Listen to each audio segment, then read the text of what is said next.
Welcome to the quick start tutorial to Dwarfs Fall, a worker placement game of digging mines and building castles. This is designed by Louis Blouet and published by Vesuvius Media. A game of Dwarfs Fall can be played with 2 to 4 players ages 12 and up in about 45 to 60 minutes. It's time to prepare for winter. Build your castle wall and dig up gems from the mines to trade for food, but beware of dragons and frost giants. Each player's objective is to earn the most points by completing goals, extending their kingdom's realm, and by collecting gems.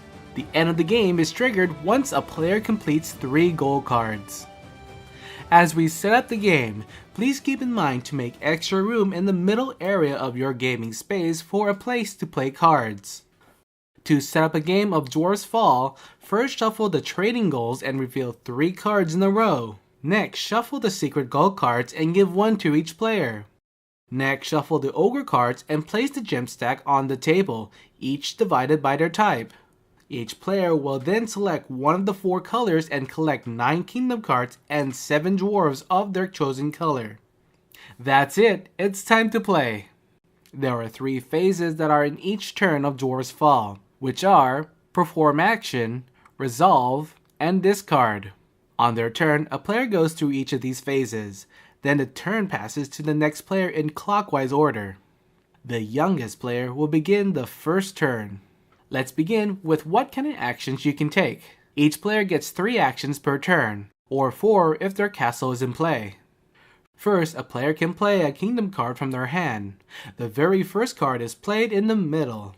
Then any new cards must be played adjacent to any previously played card. Cards can also be rotated in any direction the player chooses. This will be important when scoring castles and for moving dwarves to other cards. When placing, the walls of the cards don't have to line up with any already on board. Players may also stack cards on top of existing ones as long as it's the same type and if there's no dwarves currently placed there. This will not only change the location, it may also clear a path for blocked walls. For each action, you can place a dwarf from your supply to an open spot on the board, even ones that are placed by your opponents. Each card will require a certain number of dwarves to activate its effect. Once a card activates, the dwarves on the cards return to their owner's supply. Players may move their dwarves to an adjacent card as long as there's a free spot and is not blocked by a wall. Once a player completes their action, it's time to resolve each kingdom card. Cards with the required number of dwarves of the current player activate.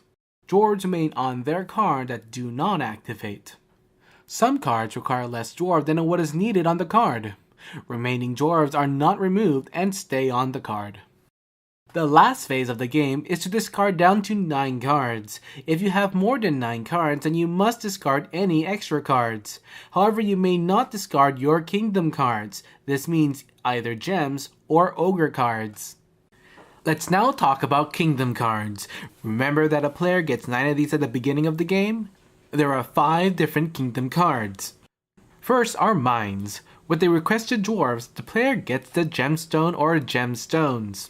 On a side note, the gems in the supply are limited. Dwarves will still return to their owner even if the supply has run out of gems. A player draws 1 ogre card that will help them in different ways, like swapping out dwarves with other players or stealing a gem.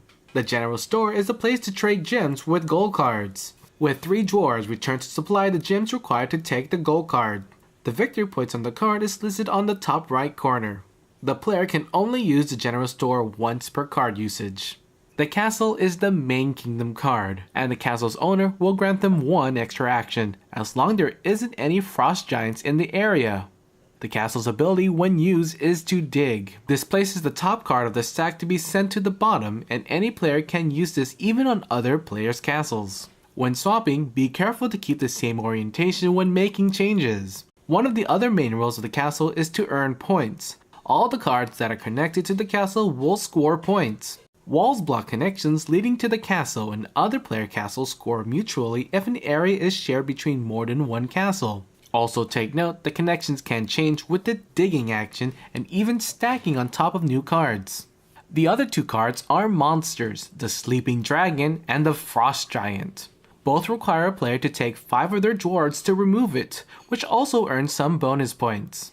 Each monster behaves differently. The Sleeping Dragon prevents the players to gather gems in any connected mine, and the Frost Giant prevents an extra action from connecting castles to the player. Players may place the Sleeping Dragon on top of mines, but may not place on top of castles or other monsters. No other card can be stacked on top of monsters. The end game is triggered when one player manages to complete at least 3 goals. In the case of secret goals, these can be completed and revealed at any time when it's fulfilled, even on other players' turn and during the final scoring. Once the round is over, when all players have an equal amount of turns, it's time to do the final scoring. First, add the victory points gained through completed goals, and add any victory points from defeated monsters and any gems left in hand. Finally, players count out the victory points in their kingdom. Remember that your castle must be placed in order to score on the board. Multiple players can score on the same card in their kingdoms. The player with the most victory points is the winner of Dwarf's Fall. In case of a tie, the win goes to the player who has the biggest kingdom, the most kingdom cards. If there's still a tie, then the win goes to the player with the most dwarves on the board. This concludes the quick start tutorial to Dwarf's Fall. For more information about this game and others, check out vesuviusmedia.com. Also, check out the 2 expansions of Dwarf's Fall. Dwarf's Fall Royal Decree adds in scenarios and new dwarf classes. In Dwarf's Fall Empires, bring more classes including ogres and elves to bring up the maximum player count to 7. Thanks for watching. I'd like to thank Vesuvius Media for sponsoring this video. Please check out cardboardstacker.com for more tutorials, reviews, and previews on all things board gaming. This is Ferdinand the Cardboard Stacker reminding you to keep on stacking games.